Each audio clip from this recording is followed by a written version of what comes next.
साथियों नमस्कार। Take legal explore channel पर मैं राजेंद्र शाह एडवोकेट आप लोगों का फिर एक बार स्वागत करता हूं। साथियों आज का बहुत बड़ा बिग ब्रेकिंग न्यूज के बारे में हम आप लोगों के सामने चर्चा करने जा रहे हैं।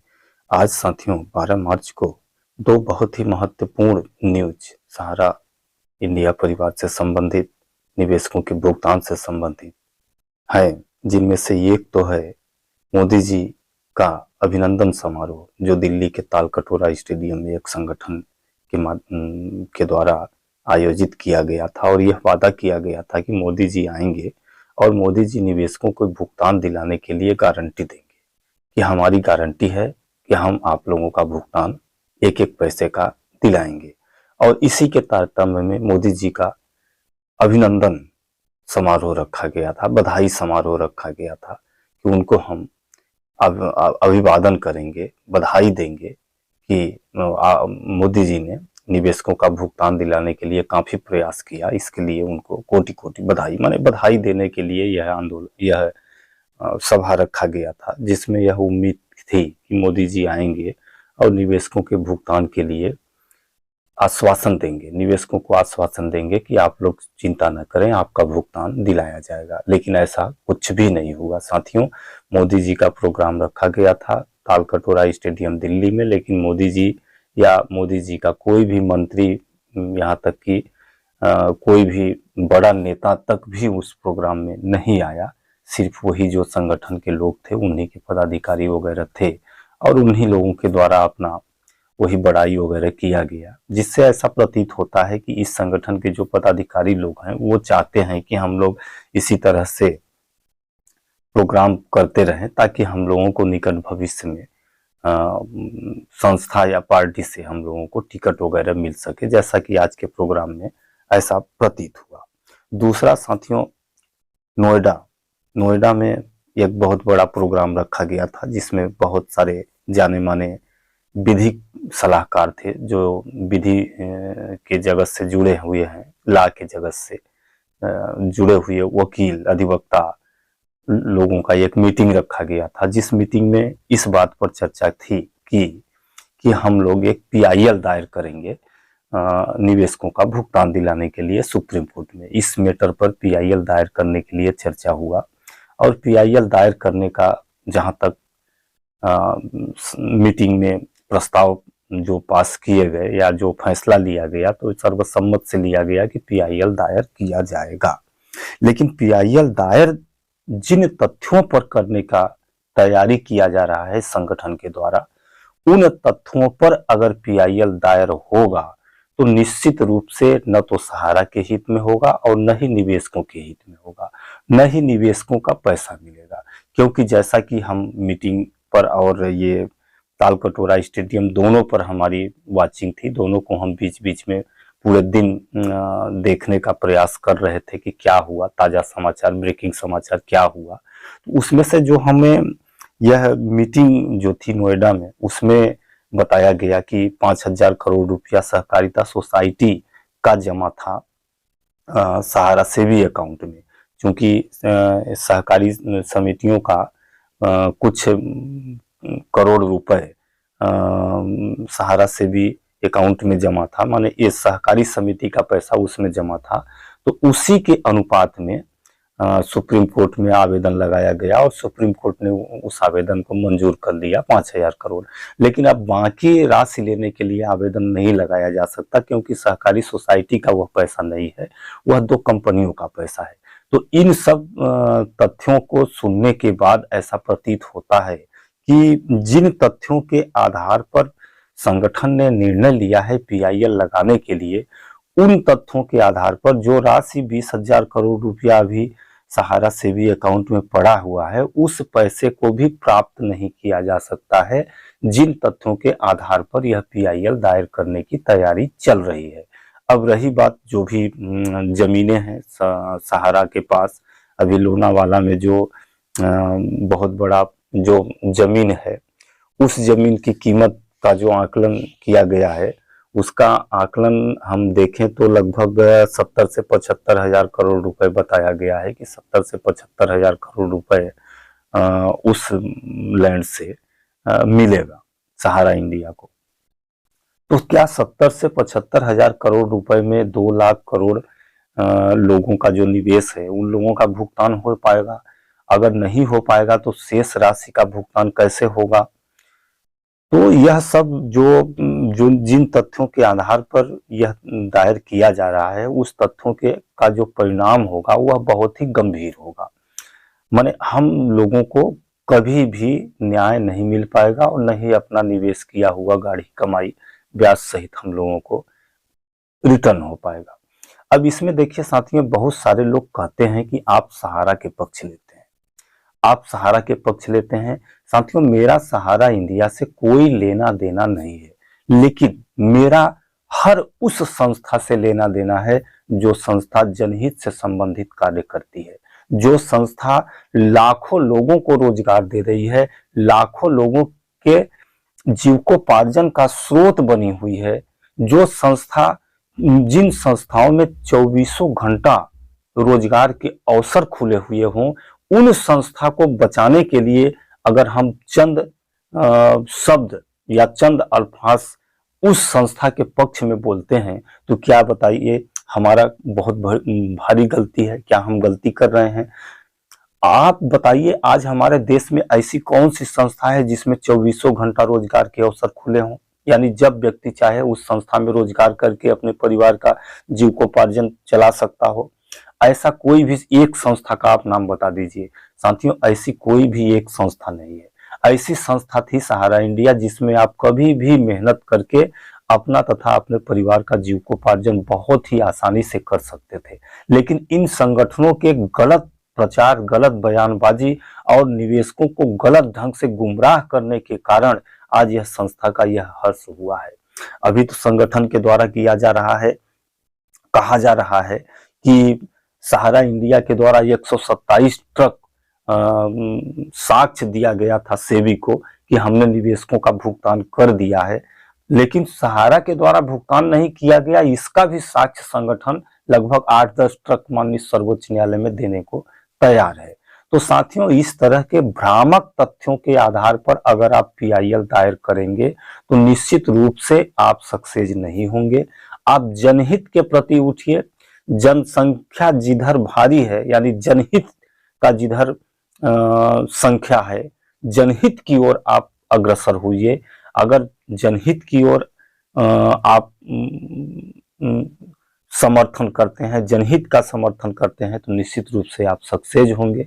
क्योंकि आज हमें सिर्फ निवेशकों का भुगतान ही नहीं दिलाना है, बल्कि उस संस्था में जो 11-12 लाख लोग काम कर रहे थे और अन्य कई लोग प्रत्येक दिन उस संस्था में जुड़ते थे और अपने परिवार का जीविकोपार्जन करते थे, उस संस्था को बचाने की भी जिम्मेदारी इन संगठनों के ऊपर है।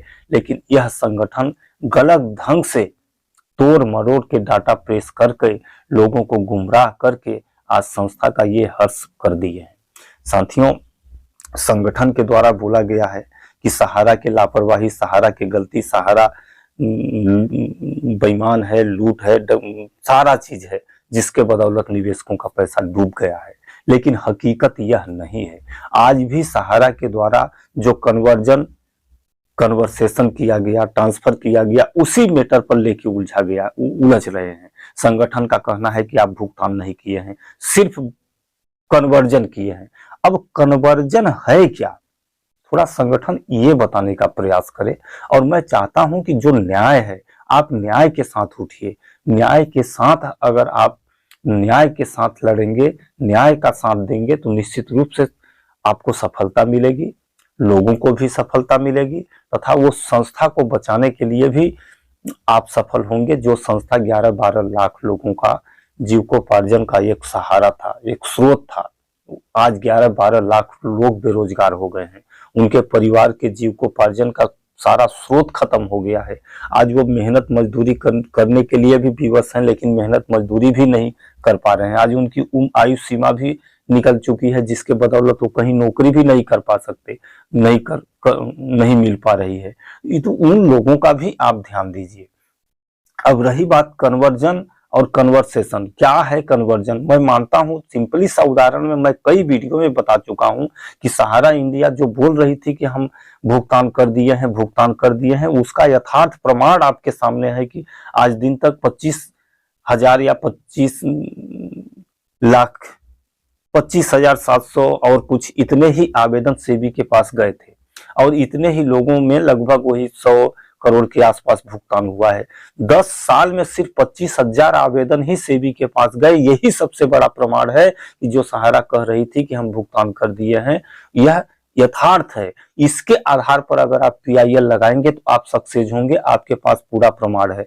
अब रही बात कन्वर्सेशन की या भुगतान करने की पद्धति की, तो भुगतान करने के प्रक्रिया में सहारा के द्वारा त्रुटि हुई है, यह 101% सत्य है। क्योंकि जिस तरह से आदेश माननीय सर्वोच्च न्यायालय और ट्रिब्यूनल न्यायालय के द्वारा दिया गया था कि आप डिमांड ड्राफ्ट से या चेक से या डीडी के माध्यम से आप भुगतान करेंगे, तो सहारा इंडिया के द्वारा न तो डीडी दिया गया, न डिमांड ड्राफ्ट दिया गया, न चेक दिया गया, बल्कि वह भुगतान हकीकत में नहीं किया। लेकिन मैं यह मानता हूं कि अगर थोड़ी देर के लिए आप मान लीजिए आप किसी दुकान से बैगन ले आए, बैगन आप जैसे ही घर पहुंचे, घर लेके, तो घर के लोग बोले कि ये तो बेकार है, ये इसको आप ऐसा करो कि वापस ले आओ और पैसा ले आओ, अपना पैसा ले आओ। आप उस बैगन को लेके पुनः दुकानदार के पास गए, बैगन को दे दिए, उस बैगन के बदले में आपने टमाटर ले लिया, तो क्या माना जाएगा? क्या माना जाएगा? क्या बैगन का पैसा आपको नहीं मिला? बैगन का पैसा आपको मिला, तभी तो उस पैसे को देके आपने टमाटर लिया। सेम इसी तरह से प्रक्रिया हुई है सहारा इंडिया में। सहारा इंडिया ने जो बॉन्ड उन 2 कंपनियों का जारी किया था, उन बॉन्डों को जमा करवा लिया। उनका पैसा भले ही इनके हाथ में नहीं दिया, लेकिन उसी पैसे के बदले में दूसरा बॉन्ड दिया। जिस तरह से आप बैगन 20 रुपए किलो खरीदे थे, उसको वापस किए, तो वह 20 रुपया आपको नहीं दिया, या थोड़ी देर के लिए मान लीजिए दे भी दिया, फिर आप उस पैसे को दे दिया और टमाटर ले लिए, तो क्या माना जाएगा? यह कन्वर्जन माना जाएगा। क्या बैगन को बदल के टमाटर बनाया गया है? क्या आपके पास जो पहले बॉन्ड था, उस बॉन्ड को ही बदल के दूसरा बॉन्ड दिया गया है? क्या उसी में छेड़छाड़ किया गया है? या क्या वह बॉन्ड अभी भी निवेशक के पास जमा है? जैसे वह बैगन अगर इसी के पास होता, अभी भी उसके पास होता और यह टमाटर ले लेता, तब माना जाता था, तब मान सकते थे हम कि यह टमाटर इनको फ्री में मिल गया और बैगन तो ऑलरेडी है ही है। तो इस तरह से आप लोग बेवकूफी मत कीजिए। मैं किसी का पक्ष नहीं ले रहा हूं, मैं न्याय का पक्ष ले रहा हूं। आप न्याय के साथ खड़ा होइए, न्याय का साथ दीजिए, और न्याय के साथ अगर आप पीआईएल दायर करेंगे तो निश्चित रूप से सफल होंगे। आपके पास सफलता के कई सारे साक्ष्य मौजूद हैं। इसी साक्ष्य के आधार पर सहारा ने भी अपना मुकदमा लड़ा है। सहारा ने भी 127 ट्रक साक्ष्य के रूप में दिया है, लेकिन सेबी ने उन एक भी कागज को देखने की हिमायत नहीं किया कि क्या आपने भुगतान किया कि या नहीं किया, उसको देखने की हिमायत नहीं किया। तो ये सारे साक्ष्य हैं आपके पास। सहारा जो बोल रही थी, अगर सहारा को भुगतान नहीं करना होता तो 78 से लेके 2010 तक भुगतान न करती, लेकिन ऐसा कभी नहीं हुआ। तो मेरा आपसे विनम्र निवेदन है कि आप भ्रामक तथ्यों के आधार पर पीआईएल दायर मत कीजिए, नहीं तो सहारा के साथ साथ सहारा तो बर्बाद हो गई। सहारा के साथ साथ 11-12 करोड़ लोग जिनके लिए रोजगार मिला था वो भी बर्बाद हो गए। लेकिन अब 14-15 करोड़ जो निवेशक हैं वह भी बर्बाद हो जाएंगे, क्योंकि यह फंड का आप व्यवस्था ही नहीं कर पाएंगे। इतना बड़े फंड का निवेशकों को वापस करना है।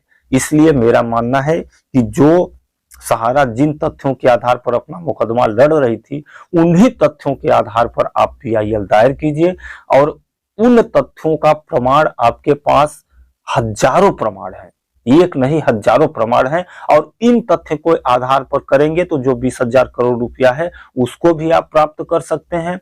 और ये 20,000 करोड़ राशि जो है, जितने सालों तक सहारा सेवी अकाउंट में पड़ा है, उसके बदौलत जो क्षति हुआ है, सहारा समूह को क्षति हुआ है, निवेशकों को क्षति हुआ है, उसकी भी भरपाई कराने के लिए रिस्पॉन्सिबिलिटी और जिम्मेदारी सरकार के ऊपर जाएगी और सरकार उसकी भी भरपाई करने के लिए वचनबद्ध है और उनको भरपाई करना पड़ेगा।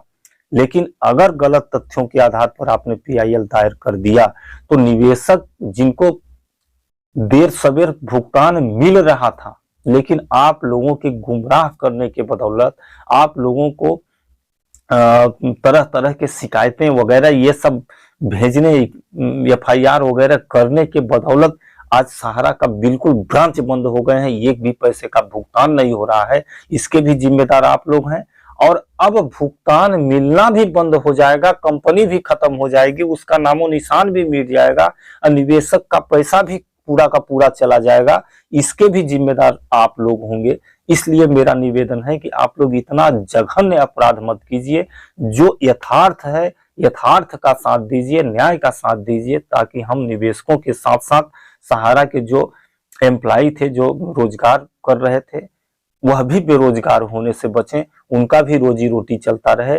और यह संस्था जो 24 घंटा रोजगार मुहैया करा रही थी, वह संस्था अपने पुनः कार्यान्वित हो सके और उसी तरह से रोजगार मुहैया कराती रहे, तथा लोगों के जीवन स्तर, जो बचत करने की आदत पूरे देश में डाल चुकी थी, लोग पैसा बचाना शुरू कर दिए थे, लोगों का इससे आय बढ़ रहा था, यह भी क्रम लगातार जारी रहे।